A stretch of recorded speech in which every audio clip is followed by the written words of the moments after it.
Tiếp theo tôi xin giải thích với các bạn à, đó là gì? Bàn đạp phanh khẩn cấp, bàn đạp chân phanh khẩn cấp. Khi nào các bạn sử dụng bàn đạp chân phanh khẩn cấp, đó là khi các tình huống nguy hiểm xảy ra đối với bạn, với tính mạng của bạn cũng như là của xe cũng như là của người xung quanh. Các bạn phải đạp. Khi các bạn đạp phanh khẩn cấp thì toàn bộ các phanh đều đóng hết, kể cả phanh đỗ. Đấy, các bạn chú ý. Phần tiếp theo đó là gì? Bàn đạp phanh chân. Các bạn đạp phanh chân thì khi nó đóng như thế nào, đó là phanh trước và phanh sau đều đóng. Trong trường hợp các bạn không cắt phanh trước đó, còn nếu các bạn cách phanh trước thì khi các bạn đạp phanh chân thì phanh chân đóng thôi. Đấy, các bạn chú ý. Đó là cái tiếp theo đó là cụm điều khiển cần đèn đó ạ. Tiếp theo đó là gì? Bàn đạp chân ga, đúng không ạ? Đấy. Tiếp theo đó là gì? Camera bảng điều khiển. Ở trên này chúng ta nếu như có camera thì đây là màn hình camera, còn đây dưới này là bảng điều khiển camera. Đấy, các bạn chú ý. Và cái tiếp theo đó là gì? Tẩu châm thuốc. Đó. Như vậy là toàn bộ khu vực này tôi đã giải thích xong. Để vận hành hiệu quả, các bạn phải hiểu rõ tất cả những các gì cần, cũng như trong cabin, cũng như là các đèn cảnh báo, cũng như các nút trong cabin của xe HD 465-7 của chúng ta. Sau đây tôi xin giải thích cho các bạn rõ từng hạng mục một. Động lực đầu tiên thì các bạn chú ý cho tôi, đó là cái đồng hồ bên tay phải các bạn. Đây là đồng hồ gì? Tốc độ của xe. Đồng hồ tốc độ của xe thì cho chúng ta biết cái gì? Cho chúng ta biết rằng là tốc độ của xe hiện tại là bao nhiêu km/h.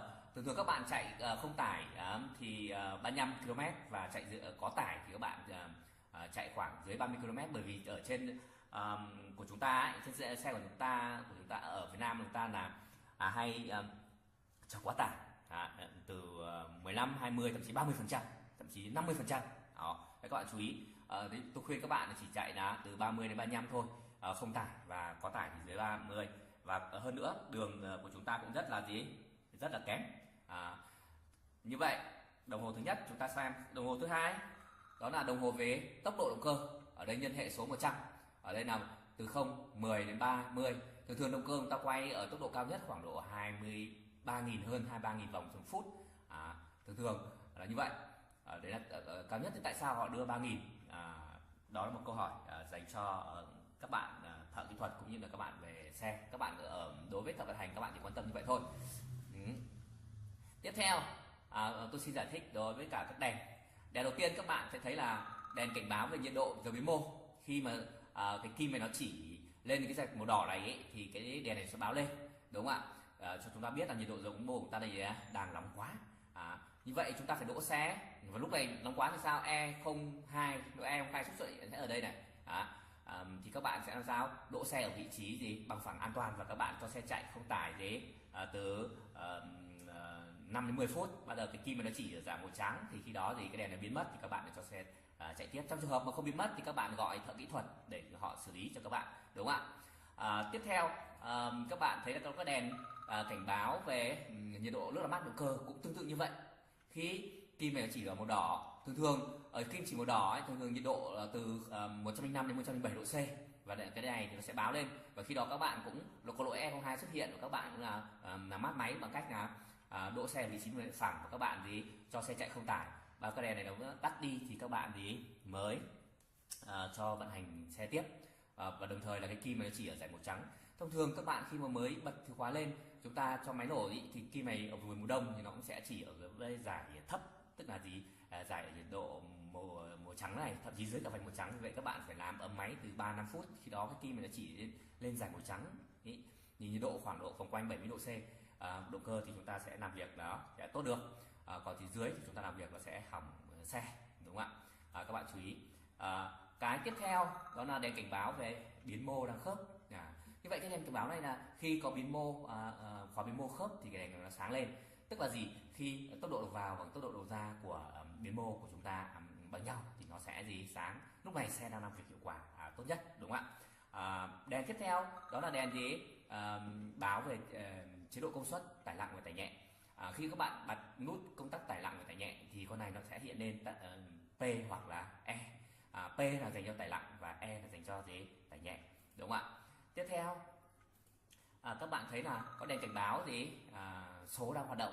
Các bạn đã có đặt số 7 hoặc là số 6, nhưng mà cái số này là cái số thực tế nó đang chạy ở trên xe, số 3 hoặc số 2 tùy theo, đúng không ạ? Tiếp theo đó là đèn gì, cảnh báo gì về bảo trì bảo dưỡng. Khi có gì đèn nó sáng lên thì hạng mục 13 hạng mục trong hàng bảo trì bảo dưỡng chúng ta đã hết thời gian rồi, và khi đó các bạn thì phải đi bảo trì bảo dưỡng. Sau khi các bạn bảo trì bảo dưỡng xong thì các bạn reset lại thì con này nó sẽ mất đi. Trong trường các bạn mà không reset lại ý, thì con này nó sẽ không mất đi đâu, và đèn cảnh báo nó vẫn gì báo cho các bạn biết. Trong một số trường hợp các bạn có thể vào trong chế độ service mode, thành cho thợ kỹ thuật các bạn tắt nó đi thì cái đèn này không dùng chế độ bảo trì bảo dưỡng nữa thì con này nó sẽ tắt đi vĩnh viễn và nó sẽ không bao giờ hiện được cho các bạn biết. Tiếp theo đó là gì, đèn cảnh báo về ắc quy. Khi mà ắc quy hoặc hệ thống ắc quy chúng ta có vấn đề thì đèn này nó sẽ sáng lên, báo hiệu cho người thợ vận hành biết là chúng ta phải đi kiểm tra hệ thống ắc quy, hệ thống sạc xem ắc quy chúng ta có vấn đề gì. Tiếp theo đó là hệ thống gì, đèn cảnh báo về nhiệt độ dầu lái. Khi nhiệt độ dầu lái có tăng bất thường hoặc có hệ thống lái có bất thường thì đèn này nó sẽ báo lên. Tất nhiên cũng kèm theo cái gì lỗi E02 xuất hiện ở trên màn hình này. Các bạn chú ý. Tiếp theo nữa đó là gì, đèn cảnh báo về áp suất dầu động cơ. Cái này thì ai cũng biết rồi, chúng ta khi mà mới bật lên chìa khóa điện lên chưa nổ máy ấy, thì con này nó sẽ báo chúng ta biết là áp suất dầu đang thấp là đương nhiên, máy chúng ta chưa hoạt động thì áp suất dầu đang thấp là đương nhiên. Và nếu mà trong trường hợp mà các bạn mà đang chạy mà áp suất dầu động cơ thấp thì đó là vấn đề, các bạn cần phải kiểm tra. Đó. Tiếp theo đó là gì, đèn cảnh báo gì về áp suất dầu phanh già. Áp suất dầu phanh già của chúng ta ở đây đang có vấn đề thì đèn này cũng sẽ báo lên, đúng không ạ? Và tiếp theo nữa đó là đèn cảnh báo gì về phanh đỗ. Khi các bạn bật phanh đỗ lên thì con đèn này nó cũng sẽ báo lên, đúng không ạ? Tiếp theo nữa đó là gì, đèn cảnh báo trung tâm. Bất kể có một cái gì đèn cảnh báo nào hoặc hệ thống báo hiệu nào ở trên này mà sáng lên thì đèn cảnh báo đều trung tâm đều sáng và có tiếng kêu tít tít. Các bạn chú ý. Tiếp theo đèn gì cảnh báo gì về thắt dây an toàn. Ở đây các bạn chú ý, thắt dây an toàn thì khi chúng ta lên xe thì chúng ta phải thắt dây an toàn. Nếu chúng ta không thắt dây an toàn thì xe của chúng ta có vấn đề khi đổ điếc thì người thợ vận hành sẽ là người chịu thiệt đầu tiên. Và nếu các bạn thắt dây an toàn ấy thì xe đã có thử nghiệm là nếu xe lăn vòng từ trên ben xuống thì các bạn cũng không nguy hiểm đến tính mạng, chỉ bị xây xước nhẹ mà thôi. Các bạn chú ý. Tiếp theo đó là gì, đèn cảnh báo về hệ thống tùy chọn màn hình. Khi mà hệ thống màn hình dây điện cũng như là hệ thống điều khiển màn hình có vấn đề gì thì đèn này nó sẽ sáng lên cho chúng ta biết, đúng không ạ? Và cuối cùng là đèn tiếp theo đó là đèn cảnh báo về hệ thống động cơ. Trong hệ thống động cơ chúng ta có vấn đề gì thì đèn này nó cũng sáng lên cho chúng ta biết, đúng không ạ? Tiếp theo đó là đèn cảnh báo về hệ thống hộp số. Hệ thống hộp số chúng ta đây cũng là hệ thống điện, có vấn đề gì thì đèn này nó cũng sẽ báo được cho ta biết, đúng không ạ? Tiếp theo đó là đèn cảnh báo về hệ thống phanh già, cũng như vậy, hệ thống phanh của chúng ta có vấn đề gì thì con này nó cũng sẽ báo lên cho chúng ta biết, đúng không ạ? Tiếp theo đó là hệ thống đèn cảnh báo về nghiêng xe. Khi chúng ta nghiêng xe, nghiêng trục di chuyển trên đường, nó báo cho chúng ta biết về an toàn, học chúng ta có vấn đề gì đó, xe bị hỏng bị nghiêng, nó cũng báo lên cho chúng ta biết, đúng không ạ? Và tiếp theo nữa đó là sang đến cái một số những cái ở bên tay phải của các bạn, đó là đèn cảnh báo về chế độ giảm sóc cứng và trung bình, cứng, trung bình và mềm, tùy thuộc theo tải các bạn. Nếu tải nặng thì các bạn dùng chế độ giảm sóc này, tải trung bình các bạn dùng chế độ giảm sóc này, và tải nhẹ các bạn dùng giảm sóc này. Đó là một cái mà tích cực cho hệ thống xe HD 165/7 của chúng ta. Tiếp theo đó là đèn cảnh báo về nghiêng của ben. Khi ben không xuống hết hoặc ben nghiêng thì con này nó cũng sẽ sáng lên cho chúng ta biết, đúng không ạ? Tiếp theo đó là đèn cảnh báo về phanh già đang ngăn, đang khớp. Khi chúng ta kéo phanh già thì cái đèn này nó cũng sáng lên, hoặc chúng ta bật phanh già tự động thì con đèn này nó cũng đây, phanh già tự động thì đèn này nó sáng lên, và đèn này nó cũng sẽ sáng khi mà nó đang khớp. Còn cứ bật phanh già tự động thì đèn này sáng lên, còn nó khớp hay không ấy thì phải chờ đèn này nó để chúng ta biết được, đúng không ạ? Tiếp theo nữa đó là đèn báo lái khẩn cấp.